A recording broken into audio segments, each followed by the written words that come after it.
Mateus, capítulo 12. Num sábado, Jesus e os discípulos atravessavam uma plantação de cereal famintos. Os discípulos descascaram algumas espigas e comeram. Alguns fariseus disseram a Jesus: "Seus discípulos estão quebrando as regras do sábado."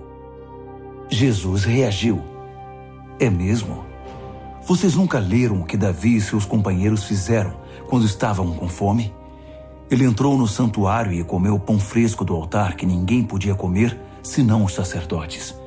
Também nunca leram na lei de Deus que os sacerdotes, cumprindo seus deveres no templo, quebravam as regras do sábado o tempo inteiro e não eram condenados por isso? Na lei do sábado há muito mais que religião. Se vocês tivessem a menor ideia do significado daquela passagem da Escritura que diz: desejo um coração sensível, não um ritual inflexível, vocês não seriam críticos de detalhes. O Filho do Homem não é escravo do sábado, é o Senhor dele." Depois de passar pela plantação, Jesus entrou na sinagoga. Estava ali um homem que tinha uma das mãos aleijada. Alguns dos presentes, com a intenção de acusar Jesus, perguntaram: "É permitido curar no sábado?" Ele respondeu: "Existe alguém aqui que, se encontrar no sábado um cordeiro seu caído numa ribanceira, não irá tirá-lo de lá? A bondade para com as pessoas é tão conforme a lei quanto a bondade para com os animais." Então ele disse ao homem: "Estenda a mão." Ele obedeceu e foi curado. Os fariseus saíram furiosos, discutindo como acabar com Jesus. Sabendo que corria perigo, Jesus deixou a sinagoga, mas um grupo o seguiu e ele curou todos eles. Aconselhou-os, entretanto, a manter as curas em segredo, de acordo com as orientações de Isaías. "Observem bem meu servo, meu escolhido. Eu amo muito e tenho muita alegria nele. Meu espírito nele está. Ele decretará justiça às nações. Mas ele não gritará, não levantará a voz, não haverá comoção nas ruas. Ele não desrespeitará os sentimentos de ninguém, nem o deixará de lado. Antes que você perceba, a justiça triunfará. O simples som do seu nome infundirá esperança, mesmo entre os que vivem longe e não creem." Logo depois, um pobre coitado, afligido por demônios, cego e surdo, foi trazido à presença dele.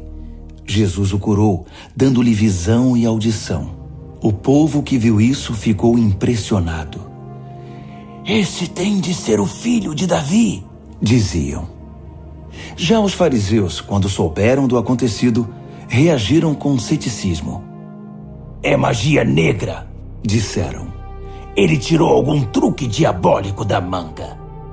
Jesus contestou a calúnia.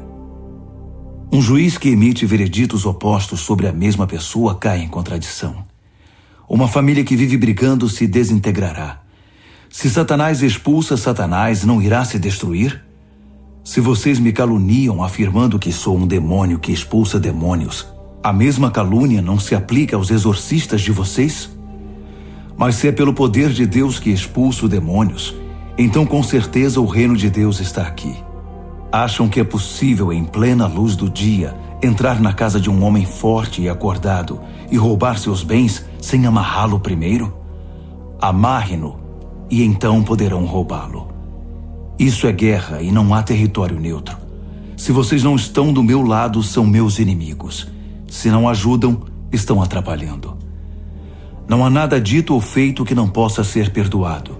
Mas se vocês persistirem nas calúnias contra o Espírito Santo de Deus, estarão deliberadamente rejeitando aquele que perdoa. Se rejeitarem o Filho do Homem por algum juízo equivocado, poderão ser perdoados. Mas se rejeitarem o Espírito Santo, estarão rompendo relações com aquele que os sustenta. Se vocês crescerem como uma árvore saudável, irão produzir frutos saudáveis. Mas se a árvore for doente, os frutos serão podres. Os frutos nos revelam a verdade sobre a árvore. A mente de vocês parece um ninho de cobras.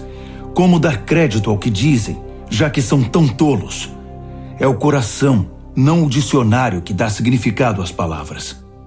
A pessoa de bem produz boas obras e boas palavras todo o tempo, mas a pessoa má é como praga no pomar.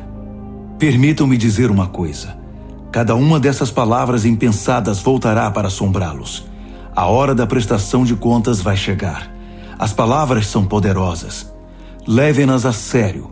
Elas podem ser a sua salvação, mas também podem condená-los. Mais tarde, alguns líderes religiosos e fariseus interpelaram Jesus. Mestre, queremos ver suas credenciais. Uma prova conclusiva de que Deus está com você. Que tal um milagre? Jesus respondeu: Vocês procuram uma prova, mas estão procurando o tipo errado de prova. Tudo o que querem é algo para satisfazer a curiosidade e o desejo de ver milagres.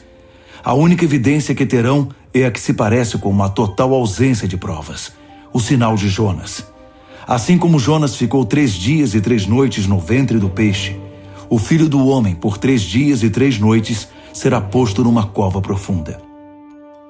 No dia do juízo, os ninivitas se levantarão e apresentarão a prova que condenará esta geração, porque quando Jonas pregou em Nínive, eles mudaram de vida. Aqui está um pregador mais importante que Jonas, e vocês querem provas. No dia do juízo, a rainha de Sabá virá de longe e apresentará uma prova que condenará esta geração, porque ela viajou de uma região remota da terra para ouvir o sábio Salomão. E diante de vocês está a sabedoria maior que a de Salomão, mas vocês se preocupam com provas. Quando é expulso de alguém, o espírito maligno vagueia pelo deserto procurando um oásis, uma alma distraída que possa atormentar. Se não encontra nada, diz consigo mesmo: vou retornar para minha antiga casa. Quando retorna, encontra a pessoa limpa, porém vazia. Então o espírito reúne outros 7 espíritos ainda piores, e todos se instalam ali. O estado da pessoa agora é pior do que antes. É assim que esta geração se parece. Vocês pensam que por remover o lixo de sua vida estão prontos para Deus, mas como não foram receptivos à mensagem do reino que eu prego, os demônios estão voltando. Ele ainda falava à multidão quando sua mãe e seus irmãos apareceram. Eles estavam do lado de fora tentando mandar-lhe um recado. Foi quando alguém informou: Sua mãe e seus irmãos estão aqui. Querem falar com o senhor. Jesus não deu uma resposta direta, mas perguntou: Quem vocês acham que são minha mãe e meus irmãos? Ele então apontou para seus discípulos: Olhem bem, estes são minha mãe e meus irmãos. Mas vale a obediência que laços de sangue. Quem faz a vontade de meu Pai Celestial é meu irmão, irmã e mãe. Mateus